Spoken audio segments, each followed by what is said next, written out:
तू ये कहते रे माँ गया कि मोर चैनल के स्ट्राइक मारबी 24 में डिलीट कर देबी क्या कर दे बोली कहलु। अरे माँ गया 24 ठीक कर 2 दिन ही गल ना रे माँ गया कि चैनल डिलीट नहीं हला। अरे माँ गया केबे भी काल काम ने जोर बात नहीं जानी तो जनता तुई कुछ तुई लोगोर चैनल के डिलीट कर देबी ये कर दे बोली केबे तो तू चैनल डिलीट कर नहीं पारू कि किसी कर नहीं पारू जिते बेले मैं भूल करबी सेते बेले का मोर चैनल के डिलीट हवा केबे डिलीट नहीं है एमती भी मुई से यूट्यूब ने 7-8 वर्ष आना से यूट्यूब नहीं काम आईन से किंतु काम एमती अच्छे कि नहीं लगे कि यूट्यूब के सक्सेस कर नहीं पार्बे जानी तो गरीब घर पिला है बोली यदि माझर घर पिला होती ना तो ये दिन यूट्यूब के सक्सेस कर सारी मोर निज चैनल के एमती भी 3टा चैनल पड़ी जानी तो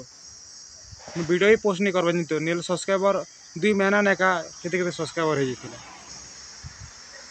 लोग के नहीं वीडियो बनावा लगे गोटे साल लगी जैसे गोटे बरस लगी तो वीडियो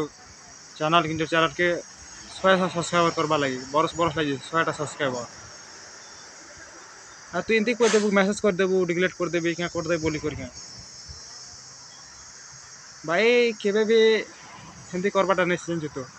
जदि हिम्मत अच्छे तो बराबरी कर दे केबे भी चैनल डिलीट करवाट नहीं जानी तो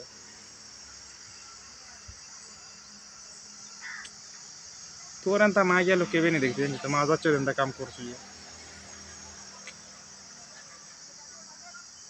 दम नहीं ना बेले नहीं लगा आम संगे आम भेंती भी गोटे चैनल डिलीट हेल्ले क्या नहीं 10टा चैनल खोली पार्मु हेतके दम अच्छे जानी तो हेल्ले तुम मैंने माँ गया मैंने गोटे चैनल के ग्रो करवा लगी लोकर काଣା कंटेंट डालबो काଣା करबो बोल कुछ नाम के मागे तोर चैनल ने केतरा कंटेंट देखली मागे लोकरटा जते डाली छुजे खाली उमाकांत दारर जते गाना अच्छे तोर ती सरी गला कथा मागे नहीं कहना किसी रोना।